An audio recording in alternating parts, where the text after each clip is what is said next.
Apple's new Thunderbolt 3 cable costs a whopping $129. I probably should do an unboxing video of this cable. Unboxing the $129 because I like these products where only Apple can do it. You know, I did the stand, and then prior to that was the wheels. It's just a fun time, just thinking about Apple as a brand and how they can do things that no one else can do. And I'm not even people kind of misunderstand my videos on that. Well, maybe they don't misunderstand. I leave it open-ended so you can have whatever interpretation you want. That's why I didn't say anything. In particular, the wheels video. Go to the wheels video. It kind of speaks for itself. $700 wheels. You open a box. Yeah, $700 wheels. They actually exist. I have fun with it. I had some fun with it. Okay. Now, I understand there's some acting going on, so I'm having fun too. But part of it, it's part of the fun of it. The whole fun of it is the fact that it's Apple. If this was some luxury company and it was a luxury item, I think people would have I would have a different impression of it, because Apple is a brand that, yes, it's luxury, but they also, at the same time, attempt to appeal to the practical side too. So while they're selling $700 wheels, they're also selling a $399 iPhone SE. Right. You see what I'm saying? That's what makes Apple so strange and hard to... They want to be there for everyone. They want to talk about how iPads are inside of education and how there's such strong utility value for money in other places. But then they have these other products alongside that are so obviously outlandish and should be and can be and have to do... They do the dirty work for the brand of bringing the appeal, the kind of, what would you say? Like the F1 car effect, the halo effect. Yeah. They have a bold vision all the time. And the packaging that goes with it and everything else. So I think it's funny. I feel like in this video, and you can both be critical of the existence of the thing and also appreciate the existence of the thing. Yeah. At the same time. And as you can tell from my... It's a lot of fun. But anyways, this Thunderbolt cable, it has the same effect on you, where the price tag is the marketing. The price tag is the interesting part of it. Like, is there something really special about these wheels? Is it the package? Is it the experience? And the same with the cable. Is there something really? Well, with the cable, there is something to it. With Thunderbolt, which I happen to be obsessed with, Thunderbolt 3, it's not like all other cables. And Thunderbolt 4 is going to take it to another level.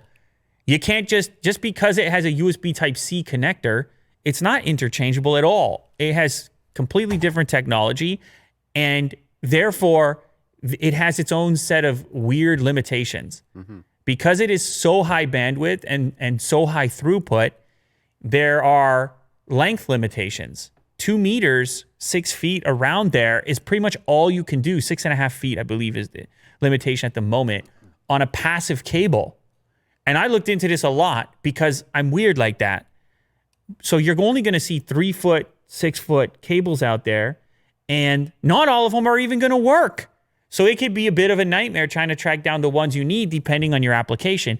If you want to hook up a monitor, it's a whole thing. If you want to hook up some really fast storage, it's a whole thing. If, like you're doing here, you want to hook up a capture box that needs throughput for 3 separate PCIe slots, you're going to need some Thunderbolt.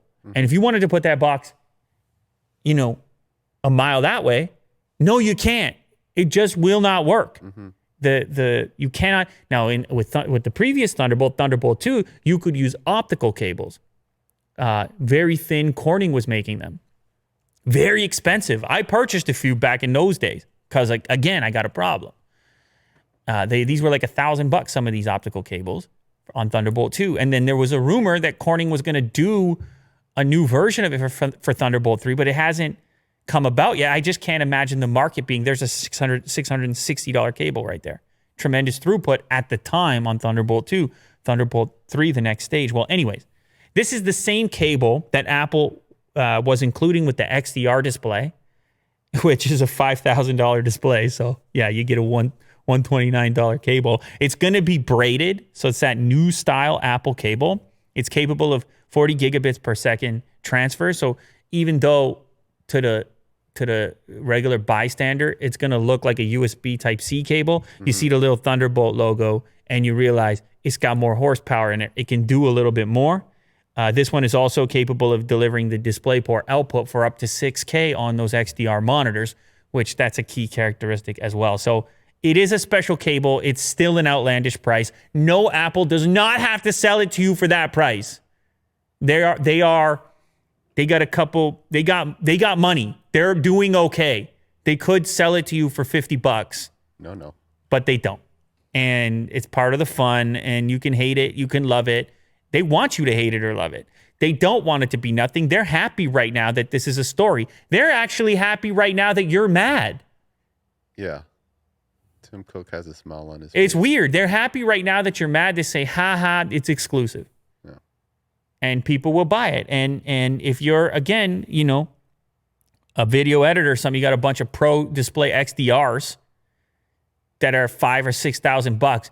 Will you think you lose sleep over 129? Nah, you don't. You don't lose sleep over 129. So anyway, maybe I'll unbox it. Looks like it's a blast. I'm sure the packaging's going to be on point. Oh, yeah.